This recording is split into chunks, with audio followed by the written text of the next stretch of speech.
हाँ जी, good morning 10th class. Good morning class. Good morning. अपने वीडियो ऑन कर लीजिए बच्चे सभी। इस क्लास वीडियो ऑन कर लीजिए। यस। हाँ जी, good morning class. Malvi, Sandeep, Gurpreet. Good morning ma'am. Sandeep daily आया करो क्लास में।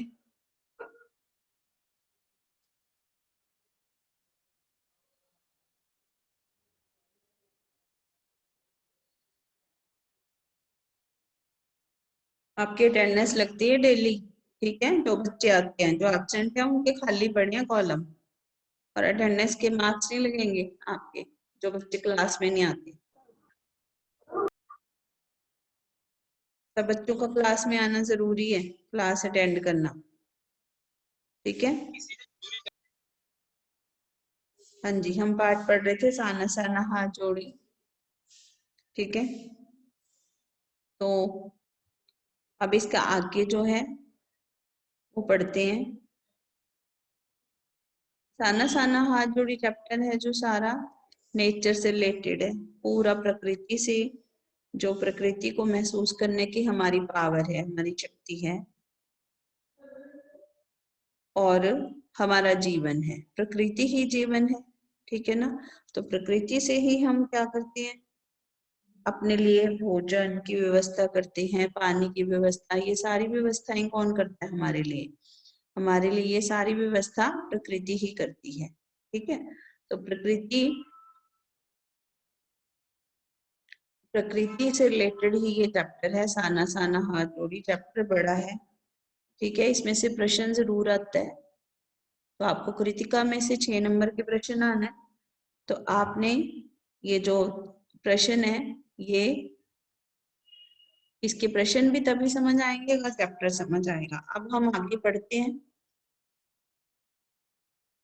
पेज नंबर 19 हो गया था हमारा,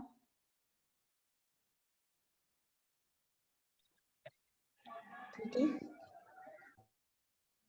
अब हमने आगे पढ़ना है 20, पेज नंबर 20 पढ़ना है हमने। चलिए, हाँ जी, कौन रीड करेगा? हाँ जी, हैंड रेज कीजिए, किसने रीड करना है?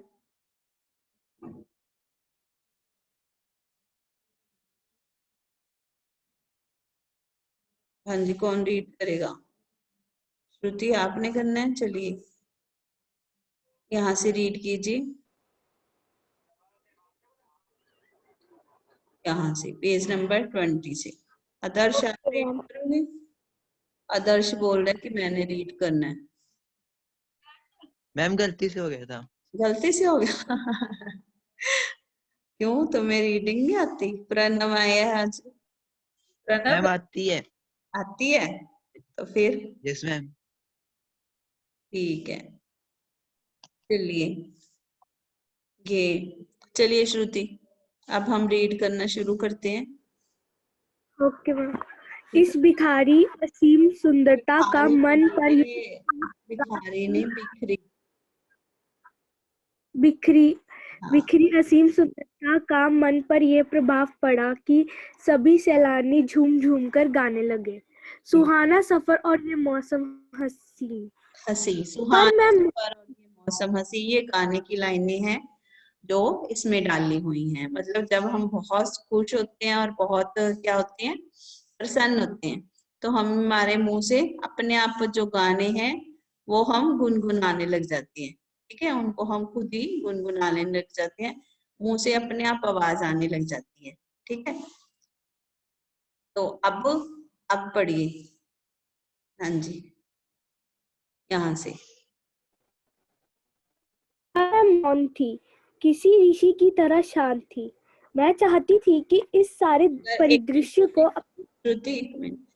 जो बच्चे बुक लेके नहीं बैठते, आपको स्क्रीन शो हो रही है, तो स्क्रीन से आप जो है इसको देखिए कहाँ से पढ़ रही है। वैसे तो सबकी बुक खुली होनी चाहिए, तब भी आपको समझ आएगा, ठीक है। अगर आपकी बुक नहीं खुली होगी तो आपको समझ नहीं आएगा। चलिए पढ़िए ये पैरा। पर मैं मौन थी, किसी ऋषि की तरह शांत थी। मैं चाहती थी कि इस सारे परिदृश्य को अपने भीतर भर लूं, पर मेरे भीतर कुछ बूंद बूंद पिघलने लगा था। जीप की खिड़की से मुंडकी निकाल निकाल मैं कभी आसमान को छूते पर्वतों के शिखर देखती, तो कभी ऊपर से दूध की धार की तरह झरझर गिरते जल प्रपातों को, तो कभी जलप्रपात होते नीचे हैं झरने, पानी के झरने, ठीक है। हाँ चिकने चिकने गुलाबी पत्थरों के बीच इठला इठला कर बहती, चांदी की तरह कौंध मारती बनी ठनी तिस्ता नदी को। सिलीगुड़ी से ही हमारे साथ थी ये तिस्ता नदी, पर यहाँ उसका सौंदर्य पराकाष्ठा पर था। इतनी खूबसूरत नदी मैंने पहली बार देखी थी। मैं रोमांचित थी, पुलकित थी, चिड़िया के पंखों की तरह हल्की थी। मेरे नगपति, मेरे विशाल, मैंने हिमालय को सलामी देनी चाहिए कि तभी जीप एक जगह रुकी। खूब ऊंचाई से पूरे वेग के साथ ऊपर शिखरों के भी शिखर से गिरता फेन, उगलता झरना। इसका नाम था सेवन सिस्टर्स वाटरफॉल। फ्लैश चमकने लगे। सभी सैलानी इस खूबसूरत लम्हों की रंगत को कैमरे में कैद करने में मशगूल थे। आदिम युग की किसी अभिशप्त राजकुमारी सी मैं भी नीचे बिखरे भारी भरकम पत्थरों पर बैठ झरने के संगीत के साथ ही आत्मा का संगीत सुनने लगी। थोड़ी देर बाद ही बहती जलधारा में पांव डुबोया तो भीतर तक भीग गई। मन काव्यमय हो उठा, सत्य और सौंदर्य को छूने लगा। जीवन की अनंतता का प्रतीक वह झरना, उन अद्भुत अनूठे क्षणों में मुझमें जीवन की शक्ति का एहसास हो रहा था। इस कदर प्रतीत हुआ कि जैसे मैं स्वयं भी देश और काल की सरहदों से दूर बहती धारा बन बहने लगी हूँ। भीतर की सारी तामसिकताएं और दुष्ट वासनाएं इन निर्मल धारा में बह गई। मन हुआ कि अनंत समय तक ऐसे ही बहती रहूं, सुनती रहूं इस झरने की पुकार को। पर जितेन जितेन मुझे ठेलने लगा, आगे इससे भी सुंदर नजारे मिलेंगे। हाँ जी रुकिए, अनमन रुको। हाँ जी बेटे, हमने ये पैरा पढ़ लिया था, ठीक है, मैंने समझा भी दिया था, लेकिन फिर आप देख लो कि जब वो आगे जा रही है, ठीक है, उसको इतनी खूबसूरत लगती है वो जगह, हिमालय की गोद इतनी अच्छी लग रही है, उसको मन किया कि वो सलामी दे दे, ठीक है, क्योंकि वहां पर झरना बहता है, सेवन सिस्टर्स वाटरफॉल जो है वो फेन उगलता, मतलब कि झाग निकल रही है उसमें से। ऐसा लग रहा था कि सभी सैलानी इन लम्हों को अपने कैमरे में कैद करने में मशगूल थे, मतलब व्यस्त थे, बिजी थे। आदिम युग की किसी अभिशप्त, मतलब जिसको अभिशाप मिला हो, ऐसी राजकुमारी मैं नीचे बिखरे भारी भरकम पत्थरों पर बैठे झरने के संगीत को सुनने लगी, मतलब कि झरने में से भी उसको संगीत सुनाई दे रहा था। और हम बैठे बैठे क्या करते हैं जब कहीं नदी या झरने के किनारे बैठे हो तो वहां अपने पैर भीतर डालते हैं उसके अंदर। जैसे ही उसने पाँव अपना भीतर डाला तो उसका मन क्या हो गया, काव्यमय हो गया, मतलब मन भी गुनगुनाने लगा। जीवन की अनंतता का वह प्रतीक झरना, ठीक है, जिसमें जीवन का अनंत है, अंत नहीं है, अनंत है जो जीवन है जिसमें, वो मुझे, उसके अंदर मुझे शक्ति का एहसास हुआ। क्या एहसास हुआ उसको? शक्ति का। फिर है कि इस कदर प्रतीत हुआ मैं स्वयं भी देश और काल की सरहदों से दूर, मतलब किसी भी सीमा में नहीं, सबके बंधनों से मुक्त, दूर बहती धारा बन बहने लगी। लेखिका अपने आप को भी क्या महसूस कर रही है? एक धारा की तरह। उसके भीतर के सारे तामसिकताएं, तामसिकताएं क्या होती हैं? बुराइयां। और दुष्ट वासनाएं क्या होती हैं? बुरी जो वासनाएं हैं, बुरी इच्छाएं हैं, सब निर्मल हो गया उसका, ठीक है। फिर है कि मन हुआ कि इसी के साथ बह जाऊं, पर जितेन है जो उसका गाइड है, जितेन कौन है? गाइड है।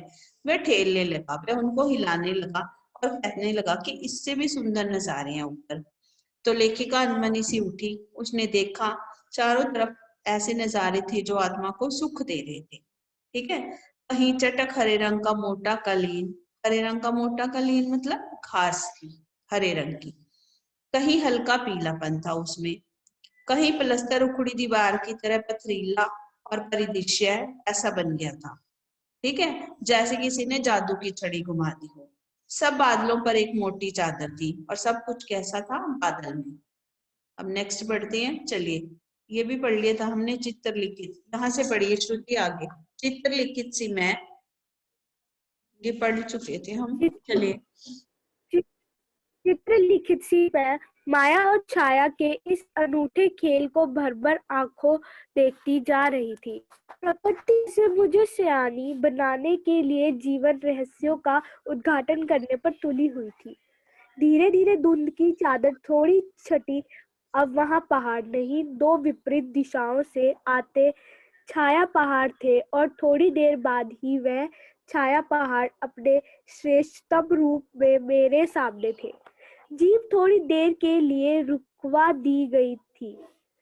मैंने गर्दन घुमाई, सब और जैसे जन्नत बिखरी पड़ी थी। नजरों के छोर तक खूबसूरती ही खूबसूरती, अपने को निरंतर देने की अनुभूति कराते पर्वत, झरने, फूलों, घाटियों और वादियों के दुर्लभ नजारे। वही कहीं लिखा था, थिक ग्रीन। आश्चर्य, पल भर में ब्रह्मांड में कितना कुछ घटित हो रहा था। ब्रह्मांड में कितना कुछ घटित हो रहा था। सतत प्रवाहमान झरने, नीचे वेग से बहती तीस्ता नदी, सामने उठती धुंध, ऊपर मंडराते आवारा बादल, मध्यम मध्यम हवा में हिलोरे लेते प्रियता और रोडोडेंड्रो के फूल। रोडोडेंड्रो सब के अपनी फूल खिलते हैं वहां पर। ठीक है। सब अपनी अपनी लय, तान और प्रवाह में बहते हुए चैरवेती चैरवेती और समय के इसी सत प्रवाह में तिनके सतत सा होता है बहता। लगातार, सतत प्रवाह होता है लगातार प्रवाह। ठीक है, चलिए पढ़िए। पहली बार एहसास हुआ, जीवन का आनंद है यही चलायमान सौंदर्य। संपूर्णता के उन क्षणों में मन इस बिखरे सौंदर्य से इस कदर एकात्म हो रहा था कि भीतर बाहर की रेखा मिट गई थी। आत्मा की सारी खिड़कियां खुलने लगी थी। मैं सचमुच ईश्वर के निकट थी। सुबह सीखी प्रार्थना फिर होठों को छूने लगी थी। साना साना हाथ जोड़ी कि तभी वह अतीन्द्रिय संसार खंड खंड इंद्रिया मतलब अंदर की इंद्रियां। हाँ, वह महाभाव सूखी टहनी साथ टूट गया। दरअसल मंत्र मुग्ध सी वह तंद्रिल अवस्था में ही थोड़ी दूर मतलब तक निकल गई। मंत्रमुग्ध मतलब कि पूरी तरह से जो है उनके ऊपर सुंदरता का असर हो गया था और वो मंत्रमुग्ध हो गई थी। मंत्रमुग्ध हो जाना मतलब कि उसकी सुंदरता में खो जाना। तंद्रिल अवस्था, तंद्रिल अवस्था अवस्था आधी सोई आधी जागी हुई अवस्था। ठीक है। हाँ, कि अचानक पांव पर ब्रेक सी लगी, जैसे समाधिस्थ भाव में नृत्य करती किसी आत्मलीन नृत्यांगना के नुपुर अचानक टूट गए हो। जैसे मैंने देखा समाधि में स्थित नृत्य करती हुई किसी जो है नृत्यांगना के नुपुर, नुपुर मतलब घुंघरू टूट गए हो, ऐसा लग रहा था। मतलब ऐसे उसने जब ब्रेक लगी। हाँ, पढ़ो, पढ़िए श्रुति।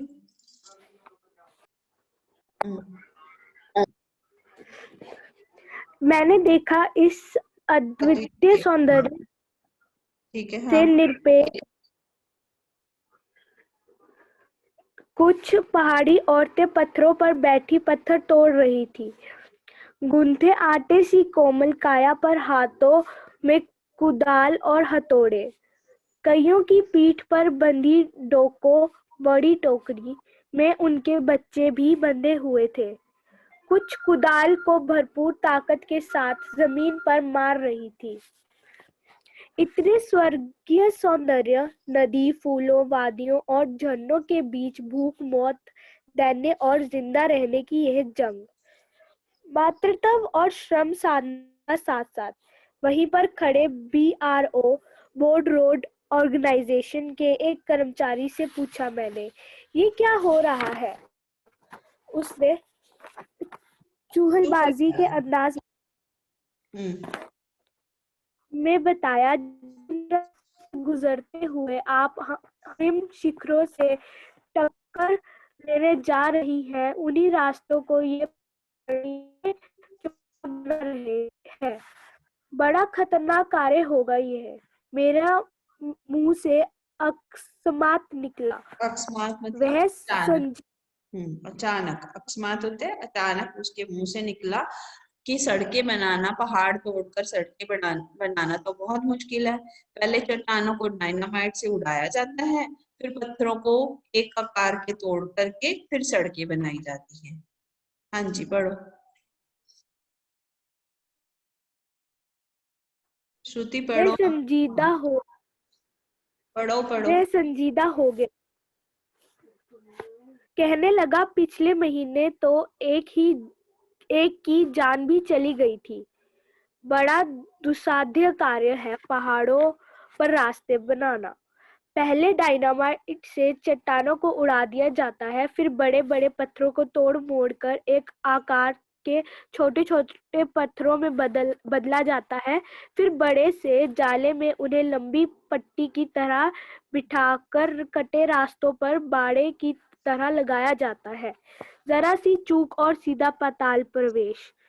और तभी मुझे ध्यान आया, इन्हीं रास्तों पर एक जगह सिक्किम सरकार का बोर्ड लगा था, जिस पर बड़े बड़े अक्षरों में लिखा था, ever wondered who defied that do to build these roads. मतलब है आप इन रास्तों को बनाने में लोगों ने मौत को झुठलाया है। मतलब ये रास्ते बनाना मौत को बुलाने जैसा है।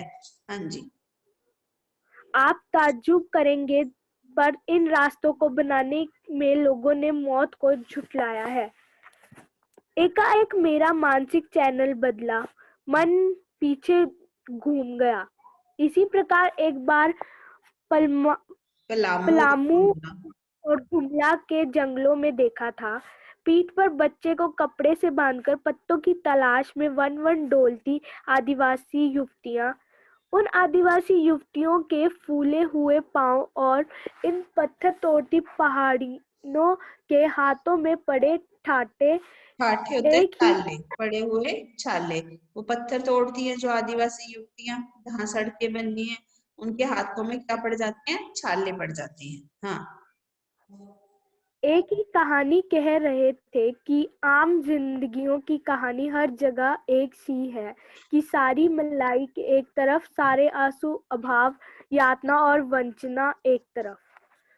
और तभी मेरी सहयात्री मणि और जितेन मुझे खोजते खोजते वहां तक आ गए थे। मुझे गमगीन देख जितेन कहने लगा, मैडम, ये मेरे देश की आम जनता है, इन्हें तो आप कहीं भी देख लेंगी। आप इन्हें नहीं, पहाड़ों की सुंदरता को देखिए, जिसके लिए आप इतने पैसे खर्च करके आई हैं। ये देश की आम जनता ही नहीं, जीवन का प्रति संतुलन भी है। ये वेस्ट एट रिपेइंग है।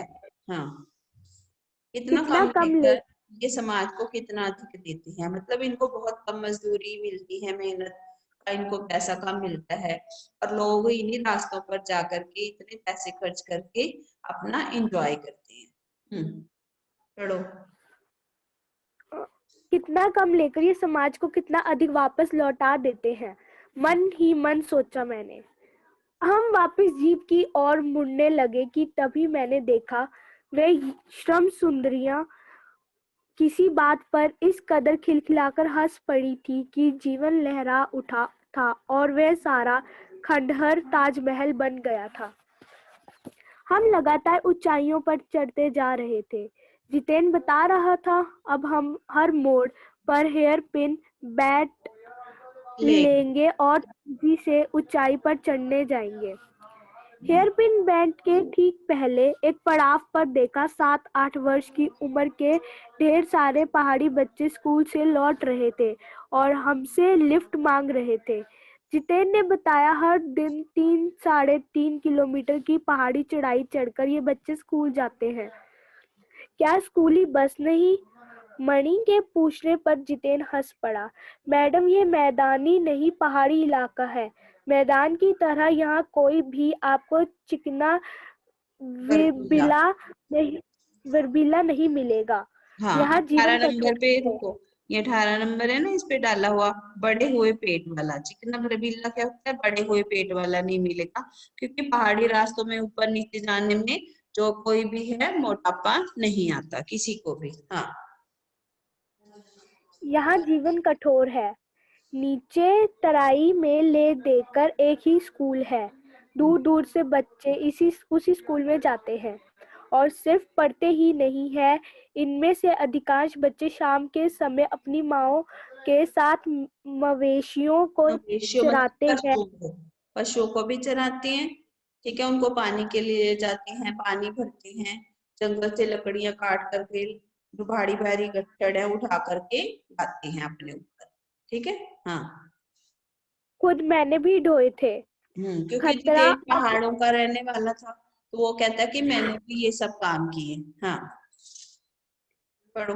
खतरा धीरे धीरे बढ़ने लगा था, जैसे और भी संकरे होते जा रहे थे। रास्ते कई बार लग रास्ते और भी संकरे होते जा रहे थे। कई बार अंग, संकरे क्या होते हैं? अंग होते जा रहे थे। ठीक है। कई बार लगता जैसे रास्तों को इंच टेप से नापकर एक जीप जितना ही चौड़ा बनाया गया है कि जरा ही संतुलन बिगड़े, इंच भर भी जीप इधर उधर खिसके तो हम सीधे घाटियों में। इन रास्तों पर जगह जगह लिखी चेतावनियां भी हमें खतरे के प्रति सजग रही थी। सामने ही लिखा था, धीरे चलाए, घर में बच्चे आपका इंतजार कर रहे हैं। हाँ जी, ये लिखा थोड़ा हुआ और है। आगे बढ़े ये श्रुति, कि फिर एक चेतावनी, श्रुति वी केयर मैनेज। रुको बेटे। लिखा होता है कई बार बोर्ड पे, कभी भी गाड़ी तेज मत चलाओ। ठीक है ना, हमेशा लिखा होता है धीरे चलिए, घर में बच्चे आपका इंतजार कर रहे हैं। ठीक है। और फिर लिखा है एक चेतावनी, we care man inter around. ठीक है। बहुत सारे ऐसे स्लोगन लिखे होते हैं कि आप गाड़ी को हमेशा धीरे चलाइए। हाँ जी, पढ़िए आगे। पढ़ो। हाँ। जानवर नहीं, दूध देने वाले जान पहाड़ों पर गिरती बर्फ से प्राकृतिक ढंग से रक्षा करने वाले घने घने बालों वाले याक। सूरज ढलने लगा था। हमने देखा कुछ पहाड़ी औरतें गायों को चराकर वापस लौट रही थी। कुछ के सर पर लकड़ियों के भारी भरकम गट्ठर थे। ऊपर आसमान फिर धुंध और बादलों से घिरा हुआ था। उतरती संध्या में जीप अब चाय के बागानों से गुजर रही थी कि फिर एक दृश्य ने मुझे खींचा। नीचे चाय के हरे भरे बागानों में कई युवतियां बोकू पहने सिकमनी परिधान चाय की पत्तियां तोड़ रही थी। रुकिए रुकिए, अब क्या हुआ कि पहाड़ी औरतें गायों को चरा रही थी, और वो उधर ज्यादा क्या होते हैं, चाय की खेती होती है, तो चाय के बागान होते हैं। वहां पर जो सिक्किम की युवतियां हैं, जो उनका पहरावा है उसको कहते हैं बोकू। बोकू सिक्किमी परिधान, मतलब जैसे पंजाब की ड्रेस होती है, ठीक है ना, पंगड़े वाली होती है, ऐसी जो सिक्किम है उनकी जो है हिमाचल की ड्रेस अलग होती है, ऐसे सिक्किम की जो ड्रेस है उसको कहते हैं बोकू। ठीक है, वो बोकू पहन करके चाय की पत्तियां तोड़ रही हैं। हाँ जी, पढ़िए आगे। नदी की तरफ उफान लेता उनका यौवन और श्रम से दमकता गुलाबी चेहरा। एक युवती ने चटक लाल रंग का बोकू पहन रखा था। सघन हरियाली के बीच चटक लाल रंग डूबते सूरज की स्वर्णिक और सात्विक आभा में कुछ इस कदर इंद्रधनुषी छटा बिखेर रहा था कि स्वर्णिम होता है, मंत्रमुग्ध सी मैं स्वर्णिम होता है सोने जैसी, स्वर्णिम सोने जैसी, सात्विक होता है सच्ची, साफ, हाँ, सफेद आभा में उनकी जो छटा थी इंद्रधनुषी छटा लग रही थी। हाँ, पढ़ो। इतना अधिक सौंदर्य मेरे लिए असह्य था। असह्य मतलब जिसको हम जो है वो सहन नहीं कर सकते, इतना सुंदर था। हाँ, पढ़िए। युमथांग पहुंचने के लिए हमें रात भर लायुंग में पड़ाव लेना था। गगनचुंबी पहाड़ों के तल में सांस लेती एक नन्ही सी शांत बस्ती लायुंग, सारी दौड़ धूप से दूर जिंदगी जहां निश्चित सो रही थी, उसी लायुंग में हम ठहरे थे, तीस्ता नदी के तीर पर बसे लकड़ी के एक छोटे से घर में। मुंह हाथ धोकर मैं तुरंत ही तीस्ता नदी के किनारे बिखरे पत्थरों पर बैठ गई थी। सामने बहुत ऊपर से बहता झरना नीचे कल कल बहती तीस्ता में मिल रहा था। मध्यम मध्यम हवा बह रही थी, पेड़ पौधे झूम रहे थे, गहरे बादलों की परत ने चांद को ढक रखा था। बाहर परिंदे और लोग अपने घरों को लौट रहे थे। वातावरण में अद्भुत शांति थी। मंदिर की घंटियों सी घुंघरुओं की रुंझुनाहट सी आंखें अनायास भर आई। ज्ञान का नन्हा सा बोधिसत्व जैसे भीतर उगने लगा। वही सुख शांति और सुकून ऐसा है। उसको महसूस होने लगा, ठीक है, और इतनी मतलब कि वो उसमें सुंदरता में खो गई लेखिका कि जैसे उसके अंदर ज्ञान उत्पन्न होने लगा, ऐसे लगा उसको, और बहुत सारा सुख और शांति उसको महसूस हो रही थी। ठीक है, चलिए पढ़िए। वही सुख शांति और सुकून है जहाँ अखंडित संपूर्णता है। पेड़ पौधे पशु और आदमी सब अपनी अपनी लय ताल और गति में है। हमारी पीढ़ी ने प्रकृति की इस लय ताल और गति से खिलवाड़ कर अक्षम्य अपराध किया है। अक्षम्य होता है जिसको क्षमा नहीं किया जा सकता, अक्षम्य अपराध होता है, अक्षम्य जिसको हम क्षमा नहीं कर सकते उसे कहते हैं अक्षम्य। हाँ, हिमालय अब मेरे लिए कविता ही नहीं दर्शन बन गया था। अंधेरा होने के पहले ही किसी प्रकार डगमगाती शिलाओं और पत्थरों से होकर तीस्ता नदी की धार तक पहुंची। बहते पानी को अपनी अंजुली में भरा तो अतीत भीतर धड़कने लगा, स्मृति में कौंधा। हमारे यहाँ जल को हाथ में लेकर संकल्प किया जाता है। क्या संकल्प करूं?